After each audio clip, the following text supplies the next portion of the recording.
In his novel, Survival of the Sickest, Dr. Moelim explores various maladies in the human race and identifies how different disorders actually pose an evolutionary advantage to our ancestors.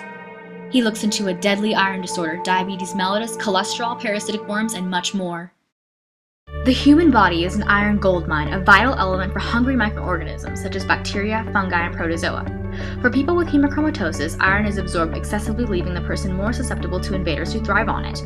At a time with little sanitation, the 14th century saw the bubonic plague wipe out nearly half of the population. However, those with hemochromatosis had a built-in defense mechanism. Macrophages have low levels of iron, creating an unsuitable environment for bacteria. These were the people who survived the plague and passed on the gene for hemochromatosis onto their descendants. Diabetes is one of the most prevalent disorders in the world. In diabetes mellitus, the body is unable to break down glucose, which can lead to high blood sugar levels. The key to understanding why diabetes actually posed an advantage to our ancestors lies in the Younger Dryas. In brutally cold environments, having an abundance of sugar in the body is extremely important for survival. In ice wine, grapes left after a frost appeared shrunken, but only because of water loss. This water loss is due to the great concentration of sugar in the grape. Having high levels of sugar might have saved the Europeans during the Ice Age. Vitamin D is a critical organic compound of our everyday lives. It helps our bodies grow and ensures sufficient levels of calcium and phosphorus. A well-known source of vitamin D is the sun, but it also destroys our body's folic acid. Folic acid is important, and darker skin is an adaptation to protect it. Melanin gives the skin its pigment.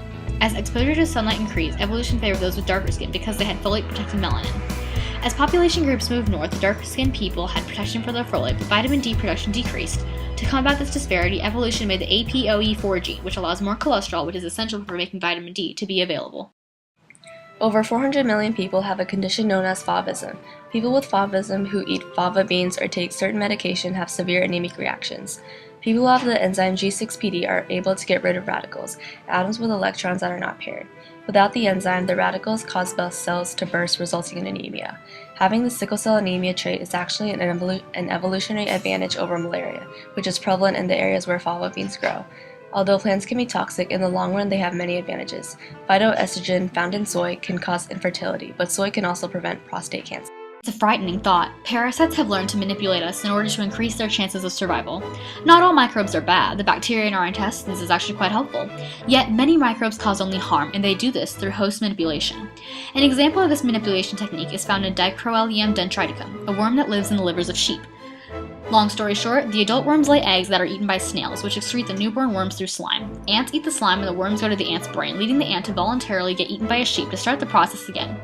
Other microbes with reliance on hosts require that host be immobile, creating a symbiotic relationship between microbes and men.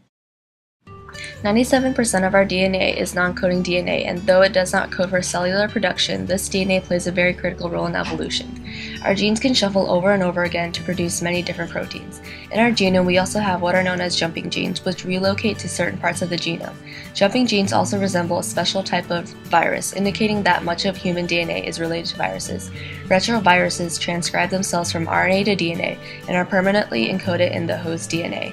By allowing rapid mutation, viruses may have even helped us evolve into the complex organisms that we are today. Childhood obesity has rapidly become a widespread threat to America. Much of it is caused by epigenetics, the way children can inherit and express genes without any changes to the actual DNA. The environment around pregnant mothers can have profound effects on the development of the fetus. Stimulants in the environment can cause genes to be turned off or on. Suppressing a gene is known as DNA methylation. In agouti mice, the agouti gene makes offspring fat and yellow. However, when the gene was turned off, skinny brown mice were born. The predicted adaptive response in mothers is shown to be quite beneficial depending on the surroundings, but in a society where food is abundant, it can be detrimental to the health of us and future generations. Diseases that cause accelerated aging are devastating. Progeria is caused by a mutation in the gene that produces lamin A, which normally provides structural support for the nuclear membrane.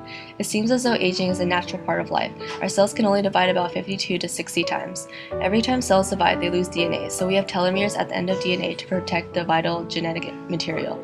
But telomeres shorten and our cells deteriorate. The short lifespan is protection against cancer cells, but unfortunately they have a way to lengthen their own lifespan. They have telomerase, an enzyme that adds telomeres to the DNA of cancer cells. We humans wonder why so much of our population is at risk for various diseases such as hemochromatosis and diabetes. We wonder why parasites have evolved with us, why we give birth the way we do, why we are destined to die. This unquenchable thirst for knowledge is what drove Dr. Sharon Molam to write this novel. We are constantly growing, learning, adapting, and evolving, and all organisms on Earth join with us. We are not alone, and our relationship to disease has so many more dimensions than we can ever begin to imagine.